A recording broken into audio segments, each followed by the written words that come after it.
Hello. Today is Saturday. Tomorrow's Mother's Day. It seems sort of soon. But nevertheless, here it is. I'm waiting on Harold to call me. He takes me to go grocery shopping. But today, the church that he's a member with, they have the men making a lunch for the ladies. So it was at 12.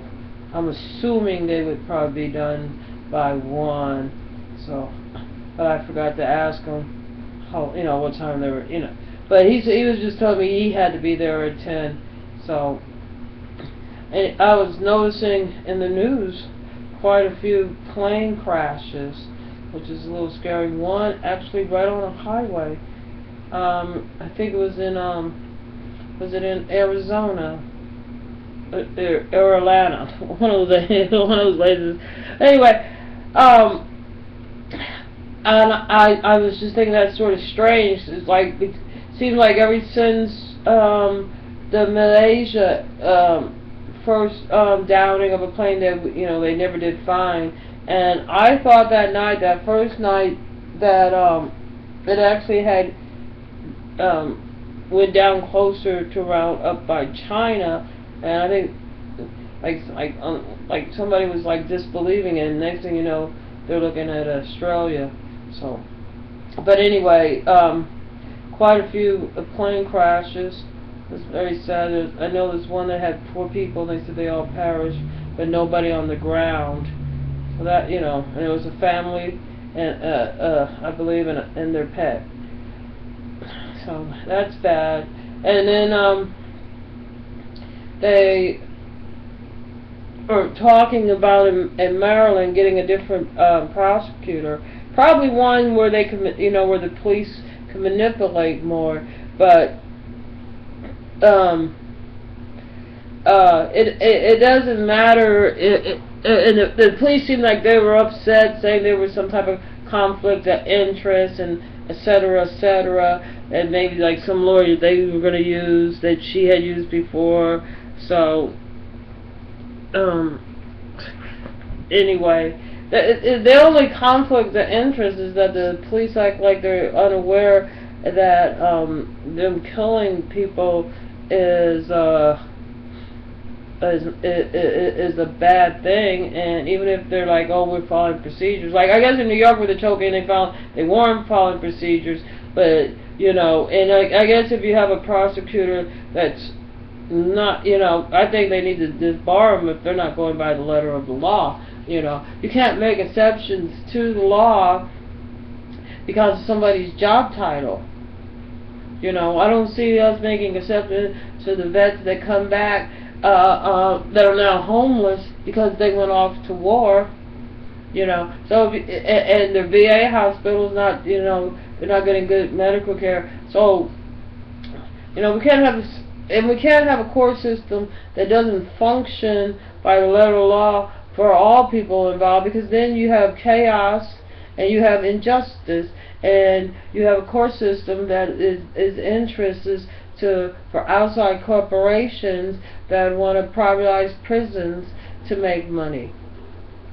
And these people don't even live in the United States. They don't have the best interests in the United States at all.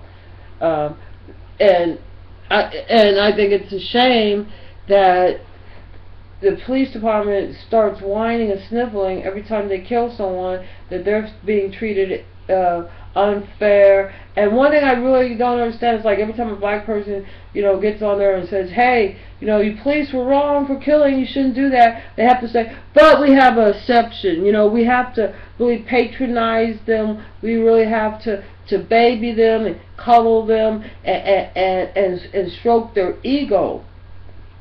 But just lets you know, and every time you see them, like doing something, the person's already restrained. Because I say once you got them down on the ground, even if they do have, as far as I know, some of them could just be having a damn seizure, or just having any type of a natural reaction. Then that's when once the beatings and all that come. in effect. So, and they're like, oh, well, we followed procedures. So part of their procedures is to shoot and kill American citizens. Regardless if you want to say, oh, we're racist or whatever excuse you want, that type of mentality, you know, is that it's hostile, and you're looking at our justice system now, that a lot of people are thinking that its best interest is not for the citizens of the United States, but for outside countries' interests that are into privatizing prisons. They have it on the open market. You could buy stock in it. You know, so that tells you a lot of reasons why we do have a failing school system. You know, I mean, you have to remember it was just in the 70s that we stopped the draft. Wasn't it in the early 70s? So around that 72 or something. So now they have a big teenage population that no longer gets drafted, but instead and is not entering the workforce, the legal workforce. So they're not paying taxes, and we're housing them in jail to where they're making like under $1 a day for working, and the supplies they have to buy is the same price that it would be, like pretty much you have to buy, if not more. So like the phones that they have, they make a big profit out of it. They make a big profit off the commissary. They make a big profit on their penal farms here off of, manufacturing or whatever they're doing. They're making big dollars off of it. So it's in their best interest to have policemen that are trained to be hostile and like that. So and for the justice system to favor, with the stricter laws and everything, like, with the crack and all that, you get automatic, you got to do this much time and all this. And we see that, in our society that we have other type of real crime that is going on, that and that the crime that's caused by the war on drugs has been futile. It's been in such a way that it's devastated the urban city, caused blot, cause people to move out of that area, and because they're running around with this revolving door type of justice system mentality, to where we have to patronize the police when we find that the type of policing is not only not working, that is causing more harm to the community, to our society, and that it's just not working.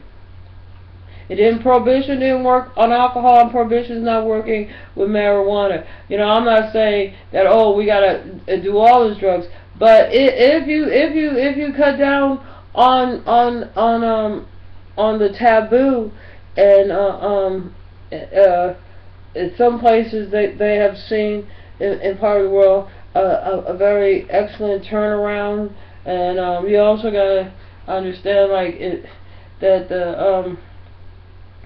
well, it just hasn't worked, and what it has done is probably robbed most of us of our privacy rights, our constitutional rights, and our human and civil rights, and it's pretty much, it's now making our Constitution null and void by the type of justice system that we're having. Even the Supreme Court is not, seem to be ruling in the favor of the citizens of America, but only in the corporations. And the police, and I know they got to get a job casual society. You're not nomadic, so you're not going to be following the herd or something to do, as your way of survival. But instead, you got to go work a 9 to 5 as your way of survival. And we put a lot of who we supposed to be on this job or whatever. But if your job makes you into a murderer, or makes people, just really, disrespect you, maybe the job needs to be retrained because it was just this past few days they killed another guy, you know, and regardless. And oh yeah, I know what they're saying in Baltimore. They're like, oh well, he had a knife. As far as I know, knives are not illegal. Everybody, you know, pretty much. Then in that case, it should be in jail because, like, what do we gotta get rid of? Butter knives, kitchen knives. You know, most knives, if it fits in your palm of your hand, the knife fits in your palm of your hand. They're legal in most states. I don't know what it is in Baltimore, but I'm pretty sure it is. So anything like for most people, 6-inch, you know, knife blade, 4-inch knife blade, something like that is legal.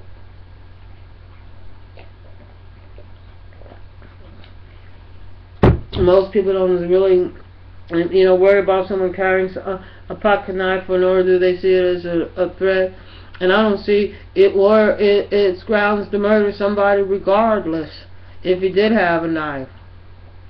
You know, excuses or trying to avert our attention with something irrelevant as he had a knife. He had shoes on, or sneakers on. He had a shirt and pants on, too. He had a mama and daddy. Maybe he had brothers and sisters. All these things, yeah.